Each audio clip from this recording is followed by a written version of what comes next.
Women's basketball snatches a tournament title at Lehigh. Did Christmas come early? Hello, I'm Anna Gomez. And I'm Tegan Lamont. Will the men's basketball team be dancing with leprechauns this weekend? You'll have to stay tuned to find out. You're watching LaSalle TV's home for Explorer Athletics, SportsLine.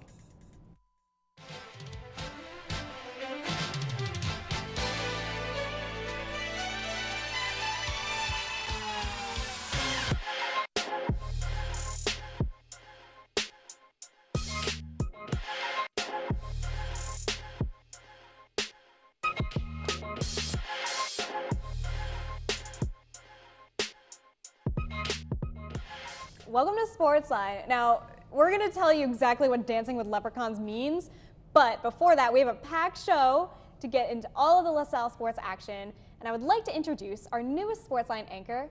Welcome to the show, Tegan. Hi. Thanks, Anna. I'm excited to be here today. Today we'll be talking basketball as both teams prepare for another big weekend. Hint, hint, Dancing with Leprechauns. But first, let's take a look at our SportsLine top three. Tegan, do you have a jingle? Nope, no jingle. No jingles from me. Number one, the season may be over, but our women's soccer players are continuing to make headlines.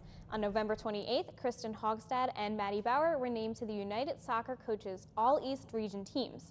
Hogstad was named to the East Region second team after having one of her best seasons as an Explorer. Hogstad led the A10 in shots with 67, scoring 9 goals and tallying 8 assists in her senior campaign. Her teammate Maddie Bauer was named to the East Region third team after having a breakout season at LaSalle. Bauer was also an offensive powerhouse for the Explorers, leading the A10 in both points and assists while finishing second in goals. Both Hogstad and Bauer were essential in LaSalle's undefeated conference record, sweeping that A10 conference title at the end of the season. Number two, two basketball players are making names for themselves early in the season. B.J. Johnson was named to the all-tournament team after recording a stellar performance at the Naismith Hall of Fame tip-off tournament. Johnson put up 27 points against Boston College and 22 against a tough Northwestern team. He was a shining light for the Explorers, who struggled offensively the entire weekend. On the women's side, Amy Griffin showed her brilliance at the Christmas City Classic, where she was named MVP of the tournament. Griffin had 22 points against New Hampshire, going 9 for 17 from the field. She had 24 in the championship game against Lehigh and helped her team clinch the tournament title. And number three, Fabian Bergman is maintaining his role as the one to watch in the A10 this season. The senior from Sweden just recently locked up his 4th A10 Performer of the Week award. That's right, 4th A10 Performer of the Week award in LaSalle's 5 weeks of competition. Bergman earned his most recent accolade after winning the individual medley and both the 100 and 200 meter backstroke at the Bucknell Invitational. He capped his weekend by leading his team to victory in the 200 meter medley. And that does it for this week's top 3, but let's see how our teams did in the past 2 weeks. Men's basketball squared off against the University of South Alabama at the Gola on November 16th. Dana Pecora has the coverage. The LaSalle men's basketball team hosted their second non-conference opponent of the year on November 16th when they took on South Alabama. The Explorers dominated the first half, shooting almost 49% from the field, making all of their 9 free throws and forcing 8 South Alabama turnovers. The Explorers were led by B.J. Johnson, and quite frankly, he stole the show. Johnson had 22 of his 30 points in the first half and added 6 rebounds while managing to not turn the ball over once before the break. This allowed the team to head into the locker room with a 47-27 lead. After halftime, the Explorers did not come out as hot, shooting 37% from the field and allowing their lead to slip. Despite their uninspired performance in the second half, the Explorers never lost the lead in the contest and finished up their business on the day with an 81-73 victory. Sophomores Isaiah Dees and Saul Peary put in impressive performances on the day, scoring 15 and 14 points respectively, and Johnson finished with 11 rebounds to go alongside his huge 30-point games. For SportsLine, I'm Dana Pecora. The men's basketball team continued their opening stretch by traveling to Connecticut to participate in the Naismith Hall of Fame tip-off tournament. The Explorers drew a tough test in their first game, facing number 20 Northwestern. The Explorers struggled through the first half, shooting a meager 31% from the field, while Northwestern doubled that, shooting 62%. LaSalle put up a good fight in the second half as they were able to cut the lead down to 6 points, but were never able to capture the lead from Northwestern, ultimately falling 82-74. With the loss, the Explorers moved on to face Boston College in their second game of the tournament. This game was definitely not the best for the Explorers as they trailed the Eagles for most of the game. B.J. Johnson and Pookie Powell each had strong offensive performances, recording 27 and 16 points respectively. Unfortunately, it was not enough as the Explorers fell to Boston College 82-61. And the Explorers would continue their offensive struggles against Miami and Reading, Pennsylvania. The game was marked by outstanding defensive play, but flat offense on both sides. The second half was similar, with the Explorers shooting only 28% from the field and not making a single three-pointer in the half. B.J. Johnson continued his fourth double-double of the season with 16 points and 16 rebounds as the Explorers fell to Miami 57-46. Not as bad as we predicted. The ongoing slump continued into the second Big Five game of the year against Temple. The Explorers found themselves down 11 points with under 11 minutes to play. Pookie Powell put the team on his back to tie the game up, while Johnson would help keep the score even. Finally, with 39 seconds to go, Pookie drained the go-ahead three, electrifying the crowd at the Gola. Salle Fury contributed strong defense in the last minute to clinch the win and give LaSalle their first win over Temple since 2014. The women's basketball team kept it in the neighborhood over the break as they went head-to-head with Drexel on November 16th and Temple on November 22nd. Unfortunately, the Explorers fell to the fellow Philly rivals, losing to Drexel 79-54 and Temple 69-52. During the Drexel match, Shalina Miller scored a team high of 12 points, and right behind her was Shaq Edwards with 11 points. Despite an even first 15 minutes of play, the Dragons were eventually able to increase the deficit, making it tough for LaSalle to make any sort of scoring run, and ultimately resulting in the loss. The following Wednesday, the team hosted the Owls for their home opener. Adriana Miller scored the team high of 16 points in the competition, while Sophie Wafong contributed 10 points along with 5 rebounds. The Explorers were able to cut the deficit to 3 points with a late third quarter run. Despite the fourth quarter effort, Temple was able to run away with the game, giving LaSalle another loss. Well, hot off those back-to-back victories, the women traveled to the Christmas City Classic Tournament in Bethlehem. They won over their first game over New Hampshire by a score of 59-51.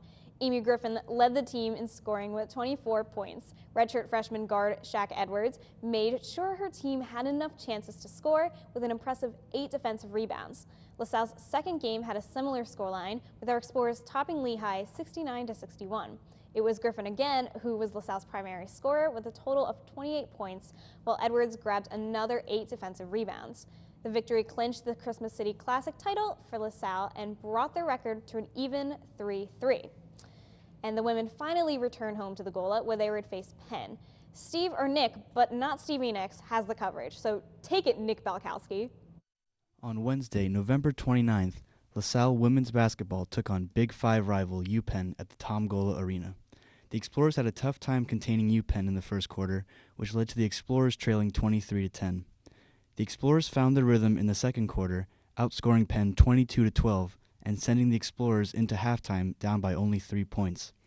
The momentum continued for the Explorers into the third quarter, with LaSalle again outscoring Penn 13-9 and securing an Explorers lead. The effort was led by redshirt freshman Shaquana Edwards, who went 8 for 10 from the field and scored a career-high 20 points.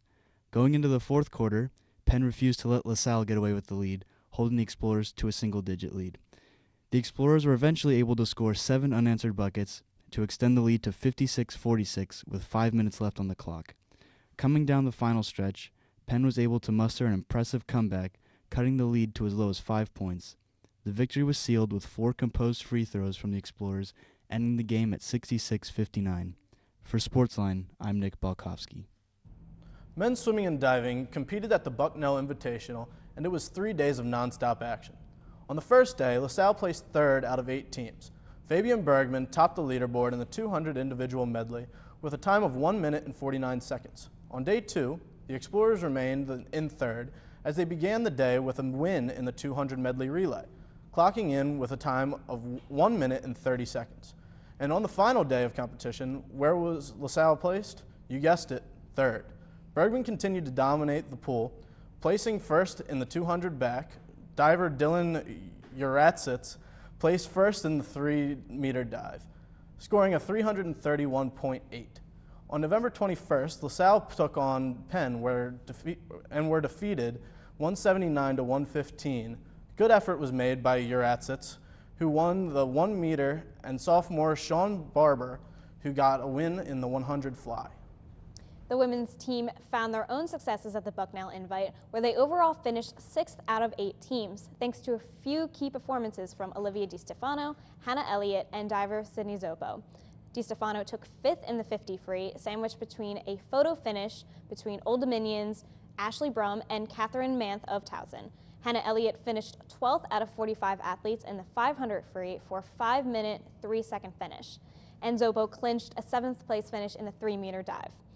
The first 6 places in the field were dominated by Towson and Georgetown, and the women dropped their contest to Penn like the men's team on Tuesday, November 21st, 171 to 101. The relay team of DiStefano, Elliott, Maddie Kolesh, and Rory Kearns earned a win in the 400 free, a full 2 seconds ahead of Penn's A team. And freshman Lily Quinn earned her first win as an explorer in the 200 IM. And that's all we have for this week's recaps, but stick around because when we come back, Sean Kelly will be on the desk to talk all things men's basketball. So stay tuned.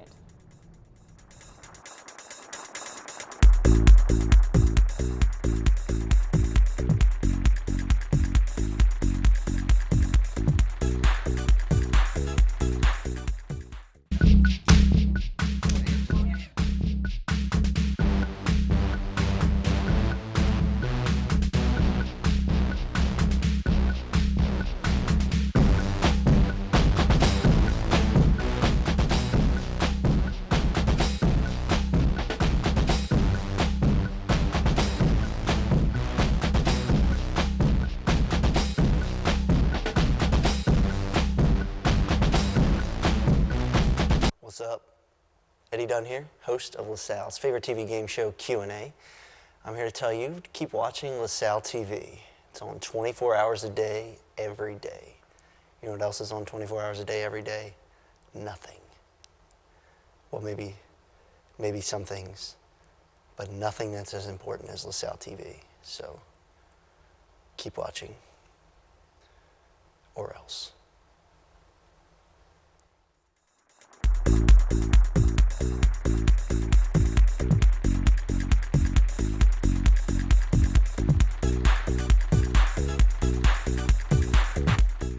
And welcome back. Our men's basketball team is currently in Europe preparing for our very special tournament this weekend. Today we have Sean Kelly on desk to dissect this weekend a little bit further. Sean? Thanks, Anna. The men's basketball team heads to Northern Ireland as they compete in the Basketball Hall of Fame Belfast Classic on December 1st through the 2nd. The Explorers will face Towson on the opening day of the event, and the winner will face either Manhattan or Holy Cross the next day. LaSalle currently holds a record of 4-3 as they beat Temple this past Sunday at the Gola. In regards to the Explorers' opponents, Towson will enter the contest with a 6-1 record, while Manhattan is 2-4 and Holy Cross is 2-3. Last time LaSalle competed in a tournament overseas was also their first time during the 2015-2016 season. The team traveled to the Czech Republic, where they went undefeated in 4 games. So this is exciting. It's very exciting, Anna. Like there's a homecoming game happening with Sion, and there's all this hype around this. I mean, this is going to be a really exciting tournament. Yes, it is. Let's break down some of these opponents that we have going on here. Towson, what's going on with them? So Towson, they just recently defeated St. Mary's 90-57, and one of their it's a big blowout from that recent match. But LaSalle has to look out for Zane Martin because he had 24 points, and he's 9-12 shooting and leads the team in scoring at 16.7 points per game.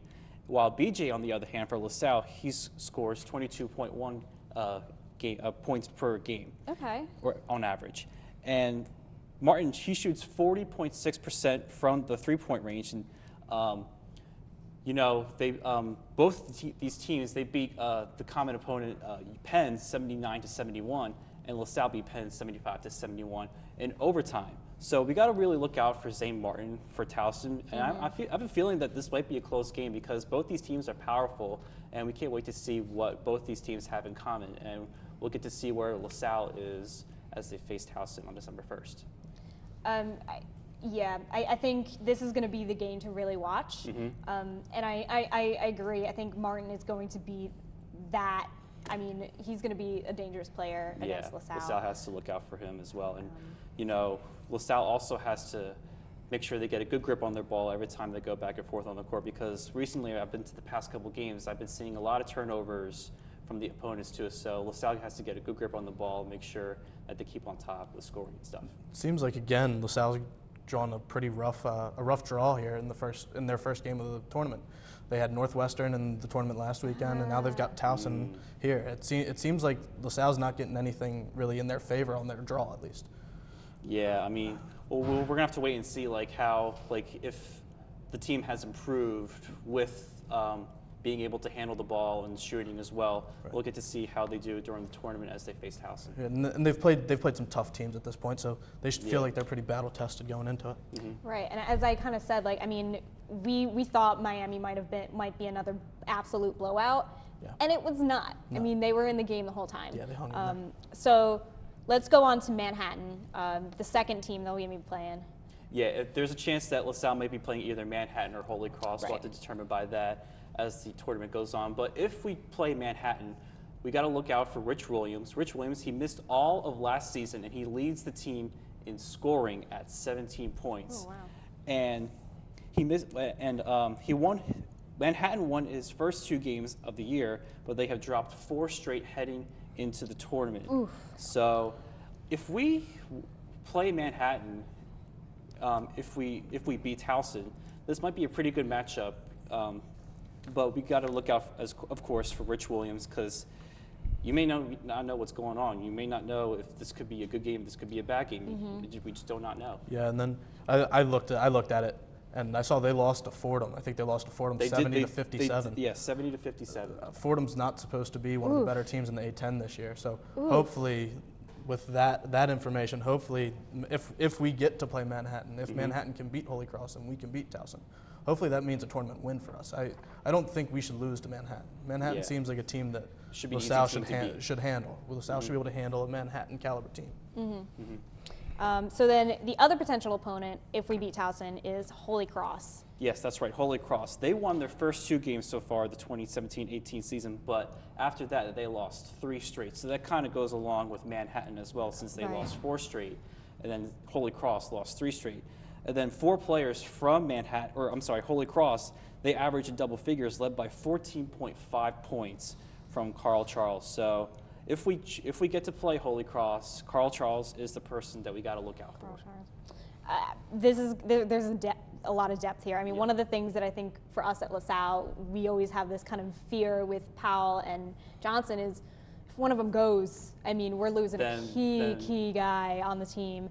The fact that they have 4 players, and I'm sure they're all averaging lengthy times on court, this could be a really dangerous game for us. It could be a really dangerous game. You got to watch out as well, because, you know, again, like what you said with losing your key players like Pookie Powell or BJ Johnson, they're dominating the court each time they play.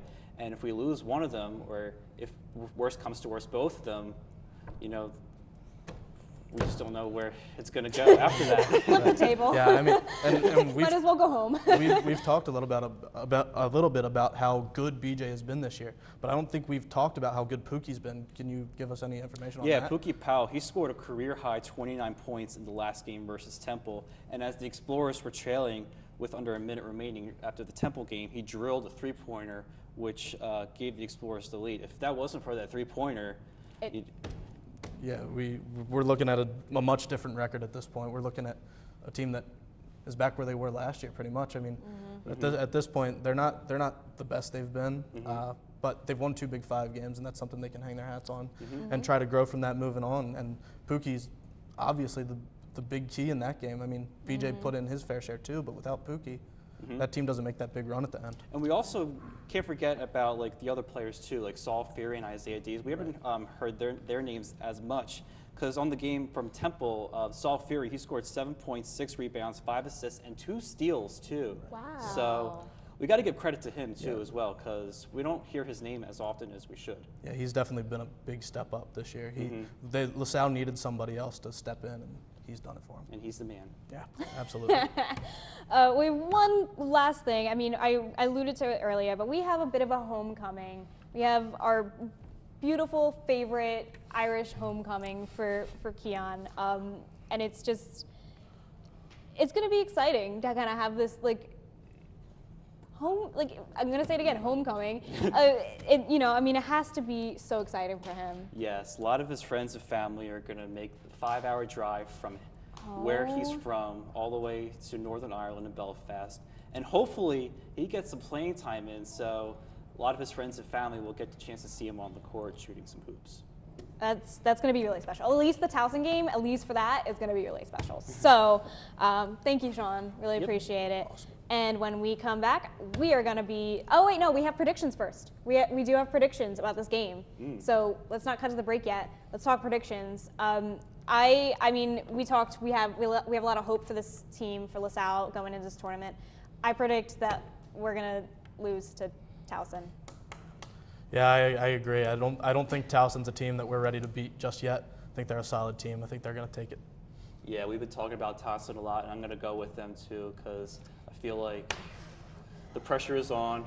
LaSalle might, we're just going to have to wait and see how things go with that game. Ugh, all right. Well, I mean, with that hopeful send-off, let's take it to a break. When we come back, we're going to be talking about women's basketball with Josh Abrams. Stick around.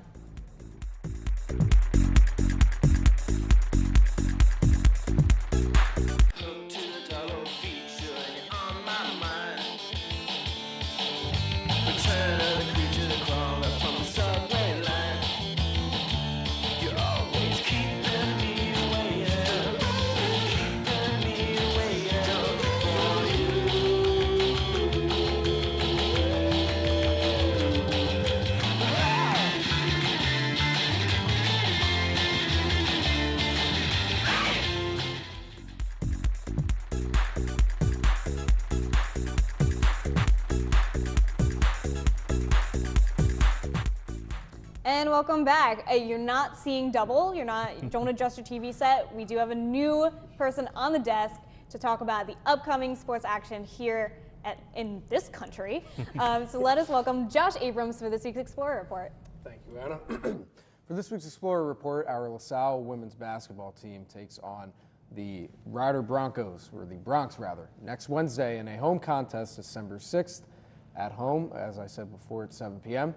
The Bronx come into this game, into the Gola, with a dismal 0-6 record after dropping their most recent contest to East Carolina 66-63. Meanwhile, our Explorers hold a record of 4-3, winning a home contest against UPenn on November 29th by a score of 66-59, as you guys talked about earlier. Rider has had a dismal start to the season, as I have said. They have lost 4 out of their last 6 games by more than 15 points.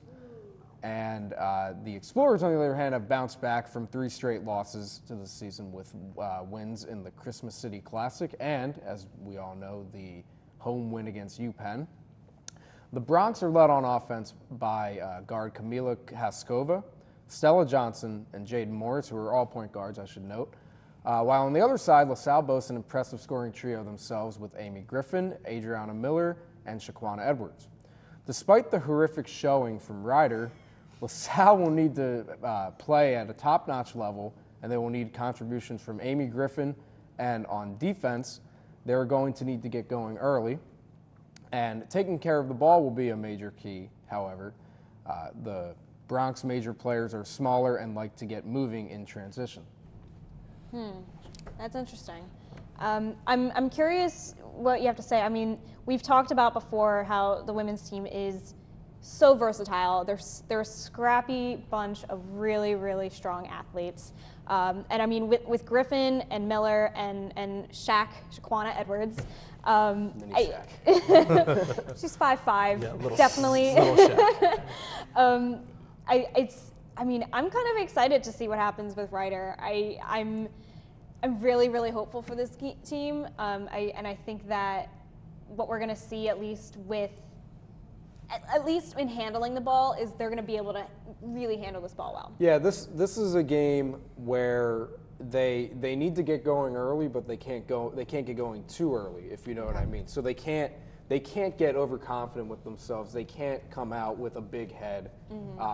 Rider, as I've mentioned already, is a winless team, and this is a game where they need to establish themselves on offense and prove to themselves that they can beat any team. Yeah, so it's a game that we're probably going to be in the lead relatively early, we would expect. That's what we're hoping, yeah. And then we need to end it. We can't let them back in. Like, that's what men's basketball did against South Alabama.